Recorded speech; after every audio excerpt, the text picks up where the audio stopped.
That's big business. Hit 10, but that's big pimpin'. My potential, that's infinite. Pin game insane. Make hits like King Griffin, a 10th inning. Ladies and gentlemen, welcome to episode 71 or 72, or just call it 71 and a half of the 10th Inning Podcast. As always, I'm Sean. He's Dan. How you doing? I'm doing well, Sean. Let me tell you what I got this week. I got a large kangaroo. Now you can't really see him too much. How you doing? Found this kangaroo, Sean. Been sleeping with it nightly. I mean, it's an amazing cuddle buddy, really. Found this kangaroo now, Sean. Driving to Leif's house in a garbage can. Okay? And I am thrilled about it. It's in perfect condition. People throw shit out these days, Sean. I don't get it. First night I brought it home, didn't even disinfect it. I just slept with it. That's how much I trusted these people. That is a little bit of a maybe a not so smart decision. You don't know what happened to that thing, but hey, I'm glad it's working for you. Thank you. I guess all secondary object. Got this new hat, a little corduroy teal on an LA Dodgers vibe. I got it in North Carolina on my visit at a Plato's Closet. I was dragged into a Plato's Closet, Sean. This is what I came out with. So, folks, he's still a Dodgers fan. Currently, the season hasn't started yet. Well, I'll make my announcement later this year where I'm going to be playing this year, Sean. But, as of right now, yes, I'm still under contract. That's good to know. It's fantastic to know. Sean, we got to talk about some players that are what were you saying? What are you saying, pal? I was just going to say, I got my walls redone behind me. I saw that this week. Yeah. It's a weekly thing now. I'm not great at making decisions, I guess, and I just, change by the week. So it's Randy Rosarena this week. Yeah, you got a little Cabrian was a little old for you. You thought. Yeah. A bat flip right there. I mean, that's just levitating. The paint job you're getting there, sure. You must be painting out the wazoo. Oh, I do it myself. Okay. Little artistry here. Shawnee paints. Okay. Well, look up his Instagram, Shawnee Paints Walls. Shawnee Paints Walls. Give him a follow over there. That's fantastic. I thank you for the plug. Yeah. No, Sean, I'm here for you. But I'm also here for the fans. And the fans want to know what the top 10 left fielders are this year. Sean, I said last week at the end of the podcast, quote, dare I say, the weakest position in the MLB. And that has been the case, I feel like, for the last few years. Left field, you don't think of the best offense. You certainly don't think of the best defense. Usually that's where the worst defender is. They kind of shove them in left field. You don't need the best arm. You don't need as much range as you do in center field, certainly. And the arm, of course, what I mentioned for right field. There's some good defenders in right as well. Some of the best players in baseball play right field. Not like it was when we were kids. Left field's kind of like that shit position. No offense, left fielders. I'm going through this list, Sean. First off, 5 of the 6 of my top 6 left fielders were not in the position last year. Yeah. So we had an influx of talent at the position, and I had some tough cuts around 10. My 10 through 13, I'll tell you, some of those guys would make on other positions tops 10s, and you couldn't say that a couple years ago. So left field is dramatically improved. So I apologize to left field, to you and your family. You're a real fucking position these days. Defensively, not so much. There's a lot of shit defenders there still, but there are some real bats there right now. I would agree. This was a lot more difficult than I thought going in. And there were some guys that were playing left field, so I didn't think of necessarily as left fielders, and more so as center fielders and right fielders. So there was some surprises in that regard for me. Yeah, no, this was tough. Outfield's always the most research because you got to figure out who the hell is playing where. Yeah, there's so many outfielders that play, X games at all different positions. So many outfielders that change positions year to year. News just broke with Soto. Soto's moving to left field this year. Yeah. Because Tatis is going to end up playing right. Makes sense. Tatis is a better arm and probably is more athletic for sure. So people change all the time. In the outfield specifically, there's so much flexibility with position, but it does matter for FWAR. I wish I could say it doesn't matter let's rank the 30 outfielders because the defense matters so much. Yeah. And that really does matter when you take into account the MLB decisions, even though there is so much flexibility there. So we tried to be as accurate as we could, but like Sean said, I'm sure there's gonna be a center fielder this year in my rankings and a right fielder by accident. Yeah, we try our best. We try our best. All Now you I've been can. doing it at the end last couple weeks, but I want to get this out first. Let me give you the Fangraphs projected top 10. Okay. And I'll give you, and should I do the fantasy at the end or do you want to do that in the beginning? That's up to you. I said let's do fantasy at the end. We'll do a little nice bookend. Yeah. So here's the Fangraph, Sean. Okay, this is what we're going up against. Their number one left fielder this year is projected to be Yordan Alvarez, the guy behind me. Their number two is Steven Kwan, rookie last year. Their number three is Christian Yelich. Pray for him and his family. Hope someday that he returns. Their number four is Randy Arozarena, the guy behind you, Sean. So we're both in the top four with our behind the screen scenes here. Number five is Ian Happ. Interesting one there. One of the only players at the position that plays defense half decent, so I understand why he could accumulate some more. Kyle Schwarber is at the number 6 spot. There's no defense there. Number 7 is Eloy Jimenez. Player to be named later, or not player to be named later. What's your team name, Sean? The pending physicals. Pending physicals. I think he's a member of the pending physicals, is he not? Yeah. He is. Number 8, Corbin Carroll, member of the Red Hots there. Number 9, Tyler O'Neill. Last year's somehow consensus number 1 left fielder is now, Fangraphs number 8, and I bet you he's pretty low, if not on me or Sean's list. That shows you how much I don't want to speak for your list, but how much variability there's been in this position in just one season. And then number 10 is Andrew Benintendi, former White Sox, former Yankee. Is he back on the White Sox or on the Cubs now? Former Red Sox, current White Sox. Former Red Sox, current White Sox. I was like, he just signed with the White Sox. Thank you for clearing that up, Sean. Sean, I'm going to give you the honors. I want to hear it. Number 10. Are you agreeing with them? And Andrew Benintendi, right? You got that as well? No. My number 10 is a guy I'm sure you have ranked higher than I do. A member of the Red Hots, as you just mentioned, Corbin Carroll, my number 10 left fielder. Frankly, he's number 10 just because the sample size last year was so small. But I think he could easily shoot up these rankings and be top 5 quite easily. Only played in 32 games last year for the Diamondbacks. He's going to be the feature of their future. One of the first big prospects to come up from their system. He's got pretty much all the tools you can need. He hit in the minor leagues, hit for an average, hit for power, stole bases, solid defender. You would like to see the K rate drop. It's been high throughout his minor league career, and then in 31 games he played last year, 32 games. But I expect his game to translate quite well.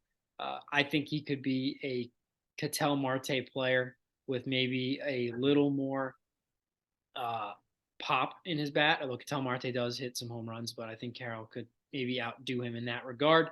But obviously Ketel Marte, being on the Diamondbacks, that's an easy comparison, at least in my mind. There's really not a whole lot to go off of last year, but I just think that he's going to progress to become, what is expected of him in the major league level. I think it's a fair ranking. I think a lot of people are overranking him right now. I have him higher. I mean, he's my boy, Sean. I kind of have to. Yeah. But I think that's fair. The K rate concern is fairly fair.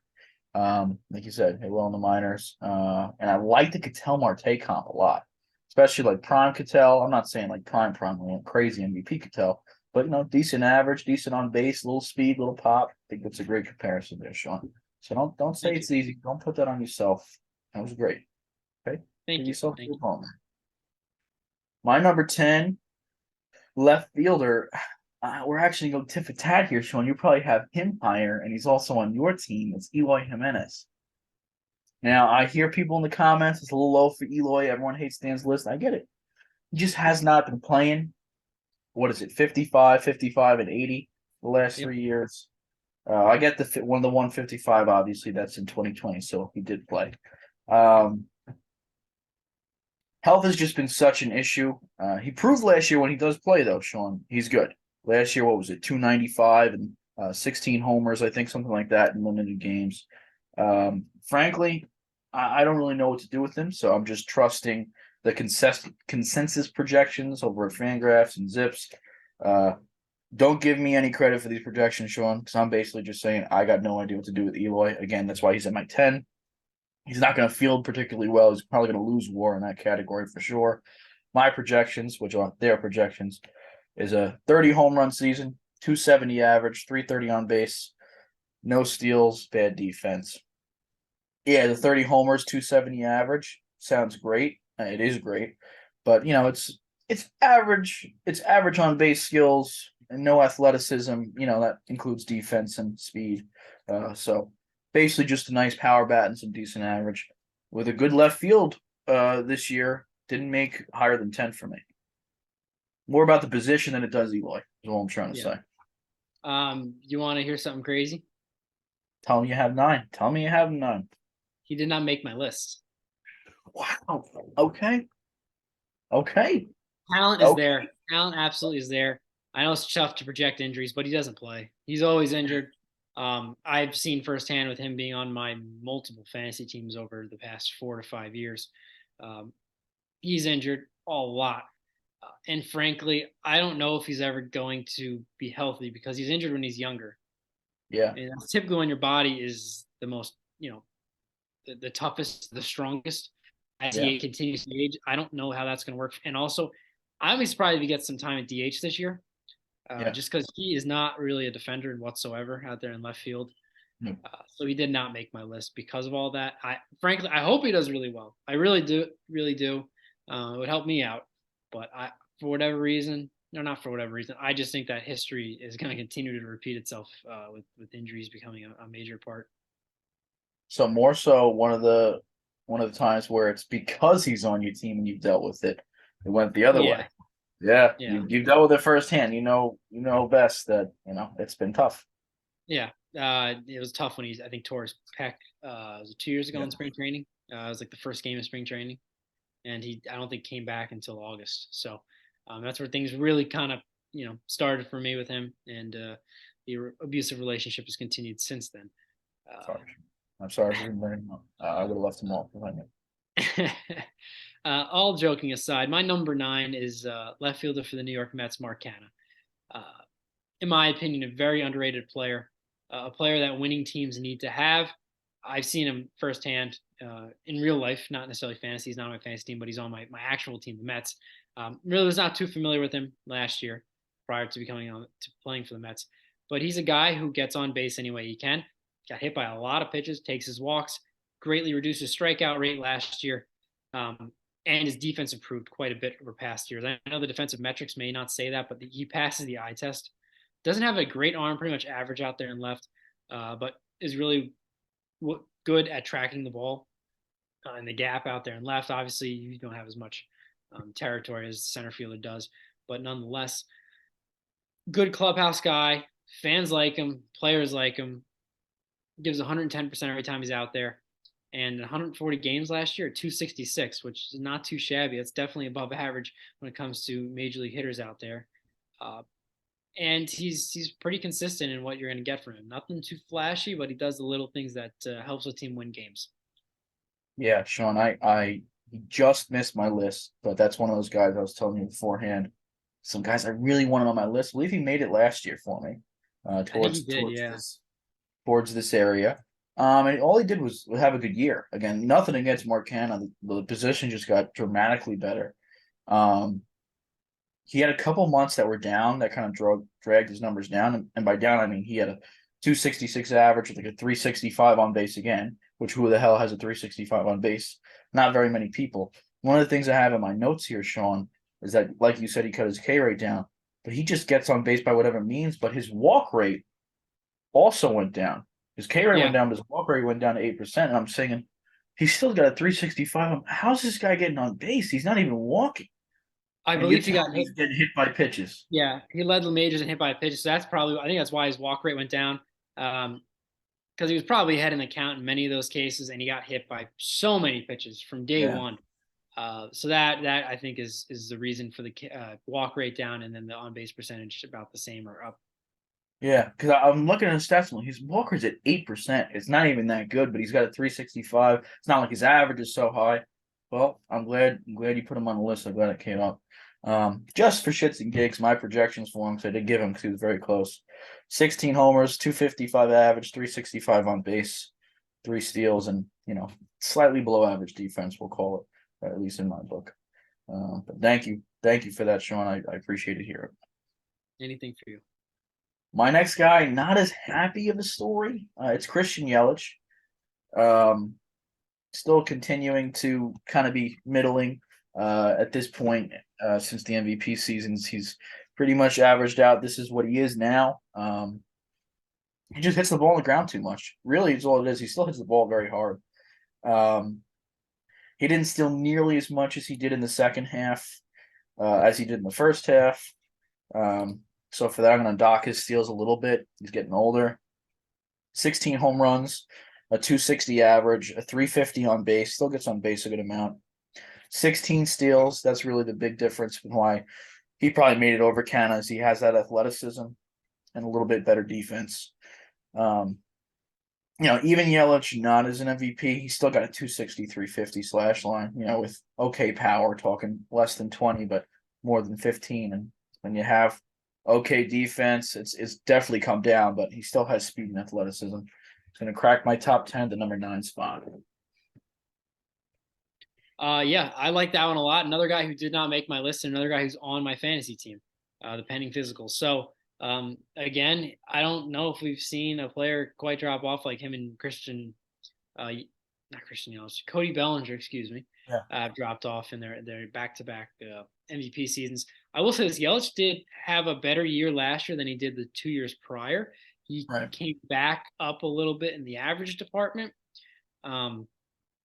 Which isn't saying much. I think his average like 255, which is Yeah. about average for Major League Baseball nowadays.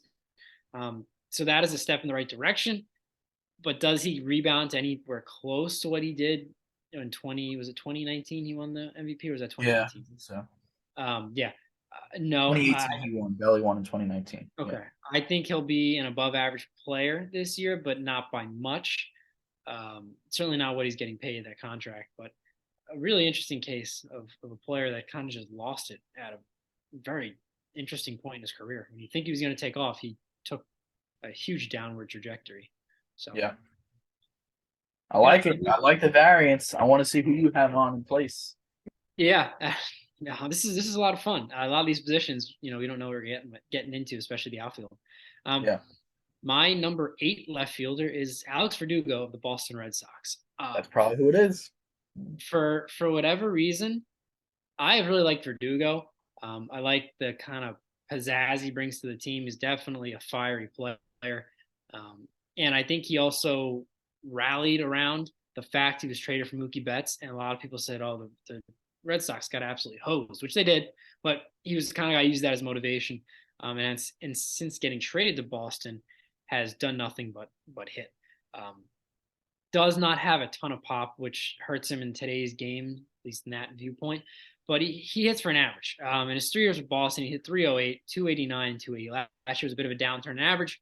On base percentage dropped a little bit from 351 to 328, but 320 is nothing to sneeze at. I will say his K rate dropped again. Every year seems to be dropping from 15.9 in 2021 down to 13.4. His walk rate also dropped from 8.4 to 6.5%. So that's most likely the reason for the decrease in the on base percentage there. Solid all around player. Defender, not great, but like you said, left field is you're not picking from a bunch of Gold Glove Award winners. But Verdugo kind of just goes about his business, and an important part of that Red Sox lineup. And if they want any hope of contending for a playoff spot this year, they're going to need him to play well along with Devers and others out there. Yeah, I love it. I'm really glad Verdugo made this list. Probably the second guy in the two that I'm talking about. I really wanted him on this list. I couldn't do it. I had him one spot above Canna. Verdugo is basically 12. Canna was 13. So they're right in that area where I could have put them on. He's just so projectable too. Pretty much does the same thing every year. which I love because a lot of these are not. Even the two guys I just had at 10 and 9, they're not projectable. Sean went with more projectable, Canna and Verdugo. You pretty much know what they're doing. I went with kind of wild cards and Evil and Yelich. Honestly, it plays true to our style usually. More projectable and less projectable. I have him at 12 homers, 285, 340, and a steal. And I think that's you can pretty much book him for that. I love and the flair you talk about, man. He is. Maybe I wouldn't put it as leadership, but you want him in the clubhouse. He is, and I hate to harken back to another guy the Dodgers lost, but he's that Jock Peterson player. You put him in a playoff series, I feel like he's going to play up, going to get the team rowdy. He's going to throw in some pearls. He'd be like Jock, throw in some pearls. Yeah. Man, Dodgers suck. Dodgers suck. They have no idea what they're doing. As you wear a Dodger hat. Yeah. That's how I know, Sean. That's how you know Eloy's not going to be good this year. Sometimes it's the closer you are. Yeah. My number 8, as we continue this unprojectableness, is Tyler O'Neill from my list. My number 1 from last year. I don't know what to do with him because his K rate was dropped dramatically, but he didn't hit the ball that hard, which was pretty much in line with his previous seasons. Not the K rate, but not hitting the ball as hard. So did he just regress to norms, or was he just hampered by injuries? He was also injured a lot all year. I think Tyler O'Neill's probably too good of a player. I can't have put him first in all of left field baseball last year. Left him off the list and say there's nothing left for him. It was just a fluke. I can't stomach the fact that I could have put a fluke at number 1 last year. Although we had slim pickings last year, I will say. Yeah. And Tyler O'Neill's one of those guys that has an all-round game. Does he strike out a lot? Yes. Well, last year he didn't really strike out as much. But I'm projecting 20 homers, 255 average, a 330 on base, and 20 steals. You know, the 20 homer, 20 steal, it's a fun situation. The average and on base is reasonable where you can live with it. And as far as defenders go on this list, he's probably one of the better ones somehow. Not a bad defender by any means, but like Sean said, he's not a Gold Glover. But on this list, he is. So for that reason, he gets the number 8 spot for me. Hoping for a bounce back a little bit. Yeah, that's a good one. And like you said, goes to show you that the volatility of the left field position. He did not make my top 10. Love it. So yeah, so far we haven't hit on any of our picks. I think That's every right. pick we've had has not been on my list. And I think every pick I've had hasn't been on your list so far. I think that's about to change because my number 7 is Ian Happ.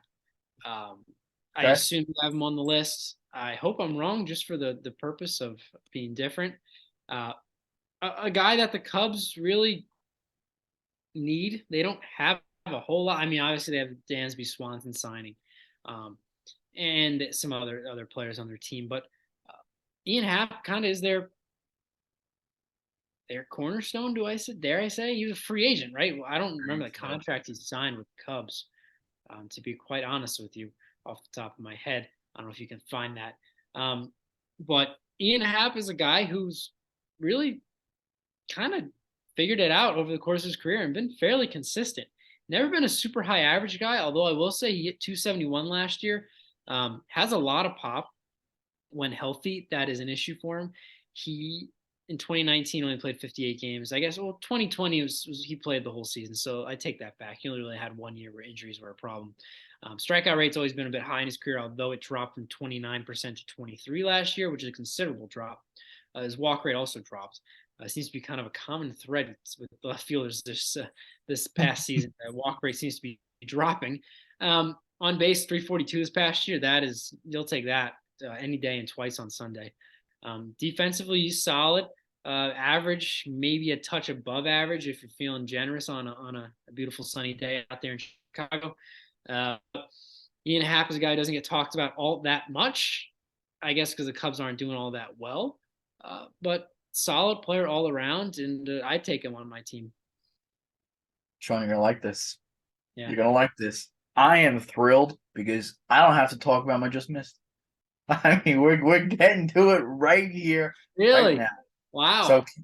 So Canna was 14 technically for me. I'm doing my just miss right now, guys. Congratulations. Canna was 14, and 14 sounds crazy, compared to where you have. But the variance between 14 and 10 is literally this big. So it's not like I think Sean's crazy for having it on this list at all. Verdugo is 13. I have Ian Happ at 12. I think he got a little lucky in the average department, 270 last year. I think it's going to come down. I have it coming down to 240. I know that's a far drop. I think the shift will probably help keep that afloat. So maybe it's a little higher than 240. I'm projecting 20 homers, 240, 330 average. Pretty decent defense. And he cut that K rate by 6%, like you said, which is crazy good. I'm a little bit concerned about the power because it took a big dip last year. And he hits the ball on the ground a little bit too much, I think, to tap into it. It feels like a Christian Yelich situation, but it feels like a Christian Yelich situation with how he's utilizing his power, which I'm a little bit concerned about. However, again, I have him at 12. I think he could certainly be in the top 10, certainly could be top 5. Fangraphs has him number 5, so they agree with you a lot closer than they agree with me. Sean, do you want to know my number 11? No, keep number 11 surprised. Maybe he comes up on your list. Okay. So there's one guy right. on my there's only one guy left on my just miss we haven't talked about. This is the best this could ever go for me, possibly, Sean. I want to thank you. My number 7 is, and this is going to be low for some people, it's Randy Arozarena. Obviously, he'll be on your list. Well, I hope. I hope you're not just throwing a poster boy out there, not even helping him out. So we should have hit one here, Sean. Yeah. He's one of those guys that StatCast metrics just don't apply to. He gets caught stealing a lot is the only issue I have with the speed. 32 bags last year. I think he had 12 caught stealing. That's I don't know, especially in Tampa. I can't imagine the Tampa Bay Rays would let a player get caught 12 times with the way they play offense. You know what I mean? Not a lot of power there in Tampa as much as there used to be in the days of Carlos Pena, we'll say. They definitely try and get on base a lot with Yandy Diaz, those kind of players. So I'm a little bit surprised they let him even do that. But I think they're not going to be able to stop him, so I do think he's going to get his steals. I basically can just project the same season he's had the past 2 years because he's had the same season the past 2 years. The numbers don't say he's going to do it, but it's Randy. I think Randy's one of those guys where he doesn't really care. He just kind of does what he wants to do.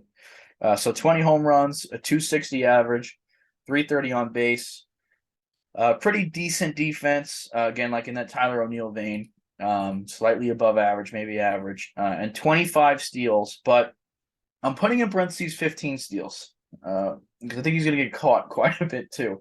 So it's not like the 25 steals and 3 caught stealings kind of situation. It's the 25 steals and like 8 caught stealings.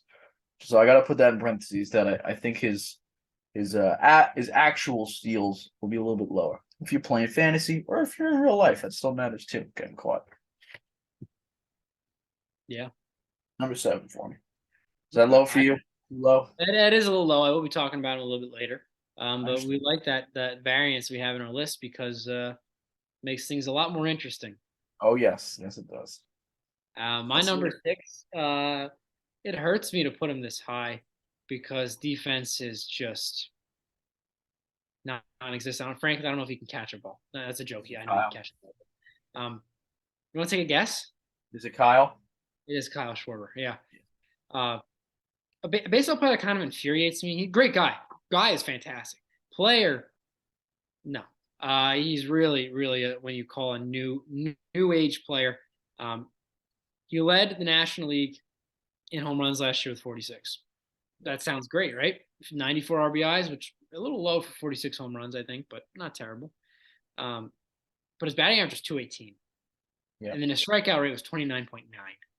He walked quite a bit at 12.9%, on base percentage of 323, not too shabby, but he was hitting under the Mendoza line, I think, until July or at least late June. Frankly, every hit he was getting was a home run, it seemed. He raked in the postseason, I'll give him that, but I don't like ranking guys this high because they go against everything I believe in as a baseball fan. He is all or nothing, literally, home run or strikeout. But he produces, and he has been clutch throughout his career. Defense is just atrocious. Let's see what his defensive rating on Fangraphs is. Negative 18.7. Yes. Not too shabby. Yeah. But Schwarber's got the offensive ability. He also is going to usually hits for a higher average than 218. The year prior, 266. Usually comes in around 230, 240. So if you hit around 240 and do what you did last year, I'm a little more comfortable with it. Um, but he really is that new age player in a sense, and the analytics love him from the standpoint that he is productive when there's runners on base. So when there's no one on base, he just lets it fly. Well, I guess he lets it fly every time. If there's runner on base, he lets it fly. He'll knock in a few ribbies. But Schwarber's my number 6. I like it. And I did look at the fact that he usually doesn't have that low of an average. I think he got a little bit unlucky last year, and the shift going away. So he's a little higher on my list because I'm going to project him to do a little bit better this year on the average and on base department. But I think that's a very respectable place for him. Sean, I'm. You know what? I'm about to say again. Like, I'm sorry, you guys are going to hate this because I got PTSD over here, Sean. People hate my lists. They hate my list. I gotta apologize every person I go to. I'm not gonna apologize here, Sean. This is probably what I should, but I'm not gonna apologize here. I can guarantee you don't have this guy on your list. I bet you forgot. I bet you forgot this guy played. Well, you probably don't think he plays this position, and that's like as fair as it gets. You know who I'm talking about? You know, it's Chris Bryant. I do. It's Chris Bryant. How do you feel about that? My number 6 left fielder. Is he on your list? Absolutely not. I think Chris Bryant is washed up. Yep. I think Colorado just claimed another career, put it right down the toilet. And I'm sorry, Chris, for your family is watching this. If you're watching this, nothing against you as a person, but Chris Bryant, you are you're a World Series champion, an MVP, God knows how. And dare I say, a flash in the pan that maybe was a little bit longer of a flash than some people will consider a flash in the pan type player. But Chris Bryant, hot garbage at this point. Sean, you understand I have to now explain to the world why he's the number 6 left fielder in baseball. I set you up. Yep. Yeah. Now, for the most, if you know me, for most of my life, I've agreed with you there. I've never been a huge Chris Bryant fan. I'm on Chris Bryant this year, Sean. I'm sipping the Kool-Aid. He's going to Colorado, Sean. He's going to play in Colorado, and I like He was there that. last year. It was I terrible. know, and he didn't play terrible last year now. He did not play terrible. You look up those stats. He hit 305 with a 370 on base in 40 games because he was injured. But when he played, he was dog. He was dogging it. I know he's only healthy for 1 month, okay? But he's actually had a fairly healthy career. When you look back at his earlier seasons and then 2020, he's playing 140, 150 games. Even 2021, he played 144 games. Now he's in Colorado, and I think he's being majorly slept on, as we just heard right here. This is a sleeper. You're looking at a sleeper right there. I think he's being majorly slept on. He hit 341 with 5 bombs in the 1 month that he could play last year. I think he's going to have a bounce back breakout season. I think there's a shot. Well, Colorado's not going to be in the playoff picture, but if they were to be in the playoff picture for some reason, I bet you'd be in the MVP conversation. I think Chris Bryant is going to have a phenomenal year. Let me tell you my projections for him, Sean. 26 home runs, a 295 average, a 370 on base, no steals and shit defense. I think this guy is going to break out there in Colorado. And I think he's going to be healthy, high average, good homers, high on base. This is still a good hitter, still an above average hitter in there. And he's not too old. He's like 32. He's going to come back. He's going to be good. Now he's playing for an owner that his goal this upcoming season is to play 500 ball. I don't know if you saw that video. They asked him what he was hoping for the season. And I hope we can get to 500. Yeah. So, the Colorado Rockies, there, folks.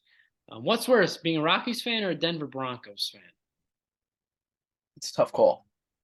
I will say this: their hockey team won the Stanley Cup last year, so they got something going on out there. And the Denver Nuggets are pretty good, but I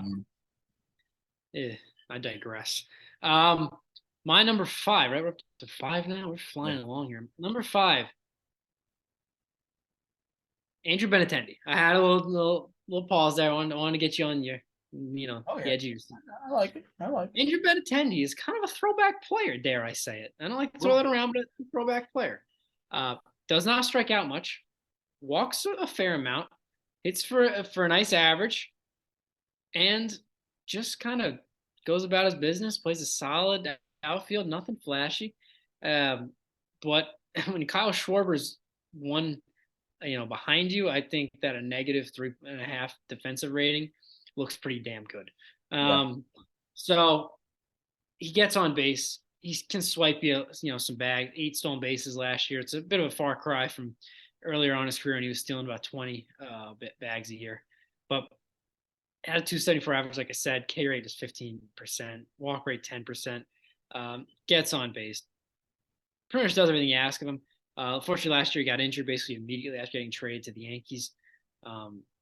But I think with the White Sox, he's going to continue on that pace that he's been on throughout his career.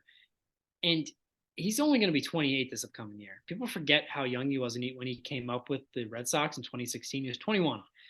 So he's still got a lot of prime left. Frankly, he's probably just entering his prime. And I think the White Sox could have potentially made a steal on this contract if it plays out the way I think it's going to. But they got themselves a solid player out there in Chicago. Yeah. You said solid player. I heard hot garbage dumpster fire. I'm gonna go back at you here. Benintendi's the Chris Bryant on my list. He didn't make my Wow. list. Didn't make my top 15. I don't like Andrew Benintendi this year. I think the 300 average is a flash in the pan. I think it's a flash in the pan. His home runs, what was he hitting 15 before? He had 5 home runs last year. How do you go to hitting 5 home runs? He He lost was all his injured. He speed. missed like 40 games. I know, but he was on average for 9. I mean, maybe 8. Speed went away. Eight bags with three caught stealing. There's not speed to write home about. Kyle Schwarber had 10 bags, Sean. I didn't hear you mention that. Okay, Kyle Schwarber had more stolen bases than Andrew Benintendi, and if he's not even an average, I mean, not above average defender, I don't know.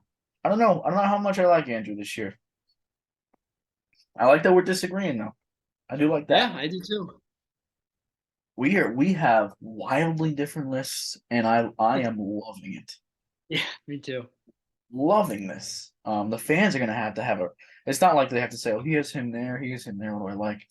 They're gonna have a decision to make. They have to They sit have a home. conniption when they see these lists I side by know. side. Well, this is how you know we don't talk to each other beforehand. We love the difference of opinions. We hope you guys love it too. Also, comment down below your top tens. Get in the comment section. Nice debates though. Me and Sean are not angry at each other because we like different players. Have positive, nice debates. Talk about these players. I'm happy everyone's getting mentioned. So go down in the comment section right now. Spread the wealth. What do we got? My top 5, Sean? Yep. Well, we're finally going to get back to the guy that you mentioned earlier, and I understand it's high. It's Corbin Carroll. Who's shocked that Dana has a second Naturally. Naturally. He stole a bunch of bags in the minors. He had 31 steals in 92 games in the minor leagues last year. But then he didn't steal one bag in 32 games, which was kind of odd. I'm not understanding. He didn't even attempt a stolen base last year. He was 100th percentile in sprint speed, so he's the fastest guy in the major leagues officially. He beat out Trey Turner last year, so congratulations to Corbin and his family. Especially with these stolen base rules coming. I haven't spoken about it a lot, so I'm trying not to factor it too much, but I mean, Corbin's a guy who stole 30 bags in 90 games last year. I think the guy's going to steal some bases at the major league level. He's the fastest guy in the major leagues. Basically, my projections are what he did last year, but I always take 30 or 40 points off of the on base and the average. He had over 300 average last year, a 425 on base. So I'm sitting at 20 home runs, a 270 average, a 350 on base. And the biggest bump is I think he's going to get 30 steals this year. With that speed, hopefully the Diamondbacks let him be aggressive. They get a young, fun team. Jake McCarthy, another guy that could get 30 bags in the outfield there. Alec Thomas in center. That is a fun young outfield. I think they let the kids play a little bit there. I also think his defense is going to be better than a lot of these guys on this list, just because he's young, he's athletic. So he makes the 5 spot for me as a top 5 left fielder. Another new guy to the position, Corbin Carroll. Well, as we always say, Dan loves the kids, and as continuing on with right. the list in left field, like I Yeah. said, if he has a good year, he could easily be top 5, and you might be looking like a genius by this time next year. So I like that out of you, and I think that there's a lot of upside to that pick. I really do. Yeah. Thank you. So the trashing of each other's picks ended after Chris Bryant It's over now. Andrew Benintendi. That's it. We should have a bet who has more WAR, Chris Bryant, Andrew Benintendi. That should be the big bet this season. Yeah, I agree. I agree. Yeah. Anyway, my number 4 is a guy I already mentioned, Randy Arozarena. Fair spot. I am a fan of Randy. He always seems to show up in the big moments, no matter what. And I think he had a down year last year. Okay. His average was down. His home runs were 20, which is the same as the year prior. So it kind of seems to be a sweet spot for him. His RBIs went up. Did I say that already? Went up to 89. I don't know if I repeated myself. Okay, so it jumped from 69 to 80. That's 20 RBIs, and I mean he played 12 more games last year and the year prior, so not tons. His strikeout rate dropped about 4%. Walk rate dropped to 7.1%, which is very low. You like to see that get higher, but you know, defender out in left field, but I mean, not a strong position in that department, and he brings a lot of energy to the team and fits in well with that Tampa Bay Rays squad. A lot of younger players. I'm not sure how long he's locked up for. I don't think he has a big extension yet like Franco does. But I mean, look behind me. He's got the swag. The moment is never too big for him. And he's one of those guys you kind of do need to have in your team if you want to win, kind of like a Mark Canha, but a different style of going about it than Mark Canha. I think Randy Arozarena is just going to continue to improve on the offensive side of the ball, and he's going to be 28 next year, so he's still a pretty young player. And you can't ever forget what he did in that World Series in 2020. That was pretty electric. That run he scored. So. Yeah. Whew, you're telling me, Sean. I was there. Okay, it was fucking terrible. But congratulations to Randy. Sean, I think that's a fair spot. I think you're right. I think the dogging on each other's picks has ended. Well, we'll see. We'll see if we can get a dog in there in the top 3. But I'm going to talk about a guy you mentioned already at the 6th spot. I have him at 4, Kyle Schwarber. Last year's BABIP was a little bit low, but they've been historically kind of all over the place. So I don't know how much that's going to factor in. He is streaky, though. One thing about Kyle is he's streaky. 16 homers in June of 2021. Could you even imagine? That's more than a homer every other game. And he had 12 home runs in June and 12 home runs in July, 12 home runs in June and 13. Guys, we're going to get this. I'm not even cutting this out. I'm having an aneurysm. 12 homers in June, 10 in July last year in 2022. So 22 homers in 2 months. So he is, when the power comes on for Kyle, when something clicks, it clicks. The other months he's at like 7 or 6 homers. So that's the one concern with Kyle is he kind of gets it all done in a small pocket. He likes the heat. But he still gets to the same numbers at the end of the year. Whether you want it to all happen at the same time, no, you'd rather it spread out. But it's not like he's awful the other months. It's just to get him from 30 to 40 happens in a small window. But I have him at 40 home runs, a 245 average, 350 on base, 8 steals. Yes, that average on base I have coming up quite a bit. I do think that he walks a lot. So that on base, it sounds high for a guy that only hit 218 last year. But his on base last year was 330 basically. So I only have it coming up even less than the average is coming up. With the shift going away and him just returning to his normal average and on base numbers. 8 steals. You want to talk about it, you can talk about it. And awful defense. Awful defense. Yeah. But the man hits. He's a good hitter and he's clutch. So he's my number 4 left fielder. Yeah. If he has a bounce back year in the average department, I think he'll move up my list. I'm weighing average quite a bit, and I do think last year was a weird year for him. He started out just abysmal, um, Yeah. and he rebounded. So I think the average will definitely come up a bit. So I mean, a good pick from you there, and I think a lot of people are going to be having him in that ranking. So maybe that will get you some points in the old voting. Um, Only hope, Sean. well, we'll see if you were selling out or staying true to yourself. We'll see. We'll see. Nah, you always stay true to yourself. No, Thank you. I was hurting it for a moment. I didn't know what was going on. nah. I If there's didn't know. anybody that stays true to themselves, it's you. It's you. Yeah. No, I just had Corbin Kaepernick vibe, Sean. I don't know what more you want Yeah, me to Vinny do. Pasquantino at was it number two? But he's the number two. We're gonna see it. We're gonna see it. Maybe the most outlandish thing I've ever heard come out of your mouth, and that is saying a lot. Got the Um, people talking though, Sean. Got the people talking. it's the people going, you know. Um, anyway, my number three, Stephen Kwan. Stephen Kwan.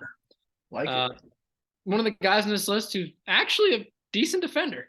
Yeah. Yeah. That's He why he's. knows how to play a nice left field. He also knows how to not strike out, which is fantastic. Had a 0.3% higher walk rate than strikeout rate, which is Love it. fantastic. Also, all the while hitting 298, driving in 52 runs, stealing 19 bags. Doesn't have a ton of pop, only 6 home runs, but that could come as he gets a little more used to the major league play. Not a whole lot to go off. Obviously, last year was his rookie year, but in the minor leagues, he hits. Let me read some of the offensive, assuming the batting average.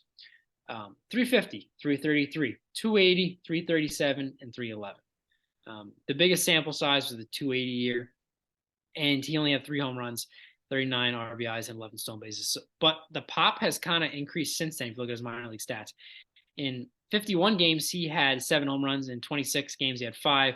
And then 147, he had 6. So goes up and down a little bit. He's not going to hit you probably more than 10 home runs unless he drastically changes his approach to the plate, which I really hope it doesn't because I Please love to don't. see a Please player like don't. that. But Stephen Kwan, he's a good guy, clubhouse guy, my number three. And I think he's going to build off what he did last year and just continue to improve. Sean, I agree. I agree so much. He's my number three as well. Stephen Wow. Kwan, number three left fielder in baseball. You heard it here first. I didn't think we'd ever have a one and same. I can't even speak today, guys. I also will say, Sean, it's shocking that you didn't have Ji Hwan Bae, the next Stephen Kwan, on your second base list, considering how much you like Stephen Kwan. We'll see later this year about Ji Hwan Bae. But Sean, you're absolutely correct. He had a hell of a rookie season. The only thing I'll mention, that's not true. He hit 173 in May, which really hurt his overall stats. He just came up, obviously. There's a little bit of an adjustment But he didn't period. swing and miss. But he didn't swing and miss. But he hit 173 in May. So you take that out, Sean. This guy's well over 300. I'm not saying he's necessarily going to be well over 300, but I definitely think it matters. He hit much better in the second half, average-wise. Not much better. After May, he hit much better. Also stole 14 stolen bases after the All-Star break. He only had like 3 or 4 before then, so steals might be going up as well. And he had 3 home runs in September out of the 6 he hit, I believe, maybe 7. Yeah. So interesting to note. Maybe the power and speed were coming out at the end. No, I'm with Sean. I don't think he's ever going to hit more than 10 home runs, but it just shows that he was getting more used to major league pitching as the year went on, which is what you want to see. I have him hitting 9 home runs, a 305 average, a 365 on base, with 23 steals as well. And Sean, number 1 for defense. He had like a 98 percentile and outs above average. He's actually a good defender. The only one on this list, if you ask me, which is probably a major reason why he's this high for both of us. He's going to get WAR because he actually plays the position well. He's going to win another Gold Glove next year. He won a Gold Glove this year, right? In his rookie year. I think so. Yeah, I believe so. Yeah. I mean, the way this position's looking, he might be a 10-time Gold Glove winner in 10 years. Yeah. So God bless Stephen Kwan. Yeah, we're both high on Stephen Kwan for sure. I'm interested to see what he does this upcoming season. I really am. Yeah. Now my number 2 left fielder Juan Soto. Okay, you did it. You did that. I I like that. did it. I did it. I mean, we'll get to the number one and the reason Yeah. why I put him there. Frankly, Soto, everything but his, the superficial offensive numbers, which are like average home runs, RBIs, looked amazing. His on Yeah. base percentage was 401 last year, Can which you was imagine doing that in the year you suck? which was a drop off from 465 the year before, which is still amazing. Average, 465 is so gross. People hit no, 365 and it's like they had a great year. I can't yeah. even imagine. Get I'm this, sorry. his walk rate was 20.3% last year, which was a 2% drop from the year prior. Oh, Strikeout rate so 14.5%. That is a much, much higher walk rate to strikeout rate, which is just crazy to think about. Um, and like I said, the average was low. RBI is low. I mean, home runs, he still had 27 last year. Uh, it's everything points to him being an absolute like surefire number one left fielder, except for just the average and yeah, then the RBI production. It's weird. It really is weird. He's not a good defender. I'll yeah. get that out of the way. Neither is the number one guy, and frankly, I think he's better than the guy I have at number one. Um, just a little hint. But I hope he has a year like he had, the Nationals where he was hitting about close to 300. But Yeah. um, everything else on his stat line is just, fantastic. As much as I love Stephen Kwan, and so do you, I think it's fair to say that these top two are in a league of their own here. They're in another echelon. Yeah. These top two guys are MVP candidates. They're probably both in the top at least 5 or 6 with an MVP odds, I would imagine. Obviously, we're talking about Soto and Jordan. Let's not even fucking bullshit anymore. But I mean, like, these guys are some of the best players in the league. And last year, I don't think either one of them were on our left fielder list. So we No. talk about the positioning going crazy. Jordan's now the left fielder because Brantley's going to be playing a lot of DH. Although, if you ask me, I think Jordan should be the one DHing. And Soto moved to left. So, because Tatis is now in right, which is crazy because he was at short, but now Bogart's at short because the Padres won't stop spending money. But let's talk about my number 2, Sean, and that is Jordan Alvarez. It was close though, Sean, and really close because they're both on my team, so I didn't even have a thing to go with there. It was close. So first off, his K rate dropped by 4%, which he really didn't need to do, but he did. God bless Jordan. His slugging percentage, Sean, was 613. 613. Now you hear that, and you assume, well, his expected slugging, that's got to be lower. He must have outperformed. 672 was his expected slugging. Could you even imagine he didn't reach what he was supposed to do? Talk about batting average. He hit 305. What's his expected, like 280, 290, which is usually what it is when players hit 305. 329 was his expected batting average. What I'm here to tell you, Sean, is that Jordan underperformed last year. I think he had a little bit of an underperformance. No one better to take over the best left fielder in history's job. First off, obviously, we talk about Michael Brantley, the best left fielder in Major League history, most pure hitter the world's ever seen. I'll just go out with the projections. I have him hitting 42 home runs, 315 on base, a 370 average, no steals and no defense. But I mean, 42, 315, and 370. What are you going to do about that? What are you going to do about that, Sean? That's a lot. That's a man right there. It's a monster. Yeah. What you're going to do is look at it and just smile. Yeah.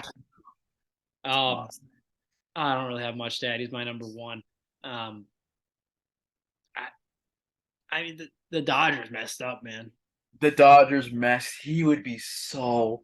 Man, if you could just give me Jock, Alex Verdugo, and Jordan Alvarez my outfit right now, Sean. Where'd you put Mookie? No Mookie? Send him back. I don't need Mookie. I don't need him. Put Cody back at first. Oh, man, Jordan Put Alvarez. Corey at short. Put Kike at second. Put Justin Turner back at third. We win a World Series if we have that team. That's my take. I don't dispute that take at all. Thank you. Jordan is the man. Clutch. I was looking at his stats. He's only 25. Last year was his fourth year in the major leagues and his second really full season. Yeah. And he's done nothing but hit in every one of those seasons. Yeah. I mean, I'm just looking at these numbers. I mean, there's not much to say. There really isn't much to say. I'm speechless. Yeah. Yeah, number one. I'll talk about my number one right fielder. Obviously, Cats have the biggest Juan Soto. Just a little bit about him. Be quick. His expected slugging was 501. His actual was 450. So I do think the homers will come up a little bit. I think they creep over 30. I don't think he's a 40 homer guy. They hit 27 last year though, so I think it'll creep above 30. And his expected batting average last year was 266. Now that's not a lot crazier than 240, like he hit. But his BABIP was crazy low, lower than any other year of his career. He got very unlucky last year. He also switched teams. It didn't go well for him in San Diego. Not as bad as it went for Josh Bell, but it was kind of the whole year was like, where is Juan Soto going to go? He never thought he was going to get traded, that he wasn't getting the contract he wanted. The All-Star break, he spoke about it, then won the home run derby. He was clearly upset about stuff. Again, we've talked about it. The mental aspect plays. You get mental and unlucky, and then a team change. I don't know. I think he's never not hit 300 in any other year. What I was going to say is expected batting average was 266 last year, which was the same as it was in his rookie season. Now, Juan Soto's a guy that hits the ball really hard, and sometimes you don't need a high expected batting average to get better results because you hit the ball so hard, it ends up falling through. He hit 292 in the other year that he has 266 expected because his BABIP was like in line about 320, 300, which is where it should have been, not like at 240, which was it was last year. Not to mention the shift is coming. I know we say that with every lefty, but I have to. I have him projected for 34 home runs, a 305 average, a 450 on base. What are you talking about, 450? That sounds crazy. He had 465 in his last OK season, so I don't know what to tell you about that. 8 steals and shit defense. There's no one that gets on base like Juan Soto. And when his average goes above 30, goes back up to 300, and his homers go above 30, you're not going to be able to tell me much about that. But Jordan is right there. He is. Yeah. You can go 1 or 2. I debated it all day. So I like that you went Jordan 1 and I went Soto 1. It's fun. That move could sway the voters. You don't know. That could. That's a nice ending to the differences of our list. Yeah. Now, Sean, you'll notice that no one talked about my number 11. Do you want to know who my number 11 is? Michael Brantley? Not Michael Brantley, but the name is Michael. Michael Harris. Not Michael Harris. Played on the Mets. Michael Conforto, Sean. He's a right fielder, though. But they got Mitch Haniger. I think Mitch is going to play right. Mike Yastrzemski is going to play center. I think they're going to slate Michael Conforto out in left field. I don't disagree with you, but I think Mike Conforto is going to play left field. Now, my number 11, he was close, Sean. He's a wild card, though, coming back from San Francisco. But it's a pretty hitter-friendly park. He was unlucky a little bit, at the end of 21. He had that crazy 2020 where he was crazy lucky. I'm sure you remember he hit over 300, the 9 homers. He won the huge contract, and he got hurt. He was a little unlucky in 2021. My only fear is that it takes a couple weeks or months for him to get back up to game speed. Obviously, miss a whole season. I want to say like Max Muncy, he didn't miss a whole season, but sometimes when you have that he had shoulder surgery, that elbow/shoulder arm and thing, it's difficult for hitters to come back and get the feel of things. And you saw Belly injure his shoulder. He's never been the same again. So it's definitely a wild card with Conforto. Obviously, the Giants stick him to a 2-year deal, so they should have some idea that he's going to be okay. Quickly, my projections: 23 homers, 240 average, 350 on base. He's always been a guy that can get a good on base percentage. And the only thing he almost made it. He's going to be one of the best defenders of the position if I am right and he does play left field. But I couldn't put him on there because it'd be a little bit too hot of a take at this point. But he was close. I wanted to put him on there, so I thought it'd be a fun name to start it out with. How do you feel about that? He is one of the most confusing players I've ever seen. His numbers look good years, and then you watch him play, and it's like, how did those numbers look like that? Yeah. The knock on him has always been he kind of folds and the pressure gets too much. I don't necessarily know if I buy into that narrative. He's very up and down though. If you look at his stats, he's had years where he come to MVP, and he's had years where he's been terrible. It's very hot and cold with him. I think it's going to take him a little while. He always seems to be a bit of a slow starter for the Okay. most part. Ironically, the one year he didn't start slow, he started out guns a-blazing and then finished just miserably. Yeah. He's a very, very streaky player. I will say that. Okay. And I hope he plays right field because he can showcase his defensive abilities more because he's a nice outfield. He's got a good arm, has a lot of range, and right field in San Francisco is not the easiest park to play in. And I think he'd be able to handle that well. So personally, I hope he plays out there. But I think this can either be a steal of a contract for the Giants, or he could really not be good at all. It's really one of two ways. I feel like. Yeah, I'm gonna do some more research and see. I don't.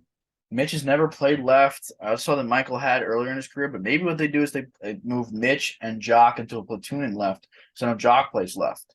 So maybe it's Mitch and Jock platooning in left and Conforto in right. That makes sense too. But Yeah, I again, with these mean, outfielders, it's just like so up in the air. You don't know where they're actually going to play a lot. yeah, So I agree. if it does come out, Conforto's playing right field. I'll try and get him on my right field rankings if he makes it. But the fifth best right fielder this year is probably Mookie Betts or Aaron Judge because that position is absolutely stacked. Yeah. So we'll see. We'll see if they can make it. Sean, are you ready to pick a card? Yeah. Do you want to And do your fantasy rankings real quick? this is why I'm not the host, Sean. This is why I'm not the host. This is why I'm the co-host. Um, and he's the host, and I'm the co-host. I know that would make him also the co-host, but really, what it is he's the host, and I'm just the co-host. That's how that works. Fantasy, Sean. Number one, I still have Soto. If you're in points leagues, maybe if you're not in points league, probably Jordan, but it's right there, 1 and 2. Number two, Jordan. Again, you can flip flop those. Number three, Schwarber. When defense doesn't matter, baby, he's your guy. Number four, you're gonna like this. I have Chris Bryant at number four. I'm sticking to my guns, folks. I like Chris Bryant this year. At number five, I have Randy Rosarena. If you don't like Chris Bryant, which is understandable, fuck it. Chris Bryant's my number four. I'm not giving you a second option. Chris Bryant is the number four fantasy outfielder, left fielder this year. That is Soto, Jordan, Schwarber, Chris Bryant, and Randy Rosarena. Sean, what you got to say about it? I'm just gonna refrain from saying anything else about Chris Bryant because That's he is a fair. nice guy. Yeah, you don't want to hurt his feelings at this point. I don't. Stop. Wow. Okay. I have a good feeling. Rafael Valdez. We got his major league debut card, April 18th, 1990. Let's see about this. Cincinnati, Ohio, Rafael made his major league debut by pitching 2.2 innings in relief appearance at Cincinnati, April 18th. He entered pro ball as a shortstop at Charleston in 1986. He made the transition to the mound in 1988. Rafael had 10 wins, including 3 shutouts versus Riverside in 1989, and had a 5-0 record at Wichita in 1989. 5'11", 165, right-hander, and he was signed as a free agent, looks like. So that was his rookie card. I believe this is his rookie card. Oh, and Sean, if you don't mind, I got to give the hometown. It's their favorite. I'm going to read the hometown. Yeah. Lizao Bani, Dominican Republic. Lizao Bani. I think he nailed it. I think I did too. I'm pretty happy about that. Yeah. So that was his rookie card, you said, correct? I believe so.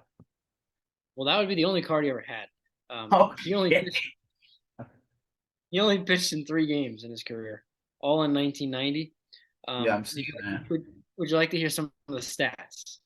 I'm seeing 11.12 ERA in those 3, Sean. Yeah, ERA plus of 37, Wow. a whip of 2.294. Yeah, he got blown up a little bit. But his salary that year was $100,000, so he made some money. Now, Well, Sean, I hate to say all this guy did in the major leagues was make $100,000 a dip, but it seems as though he might have. now Anything about the guy, personally? That's what I'm looking on the Wikipedia. Well, he began his professional career as a shortstop, which I think you already said. Yeah, definitely. He pitched in the minor leagues until 2003, when he played for the Allentown Ambassadors of the Northeast League. Okay. So Well, probably something similar to the Ducks. This is one of those guys that it's just cool because these names get forgotten. This is his only baseball card, probably. But he played Major League Baseball. There's so few men in the world that have ever played Major League Baseball. Yeah. So it's cool to get remembered and just get to learn about these guys. And sometimes in the past they have illustrious Wikipedia pages after a year. And they're doing certain things, they're running charities or whatever. But Rafael Emilio Valdez, in parentheses, Diaz, this guy was Esteban Julio Ricardo Montoya. I'm glad that we got to speak about him. Shortstop turned pitcher that ended up with 3 games and 7 earned runs, an 11-12 Major League ERA.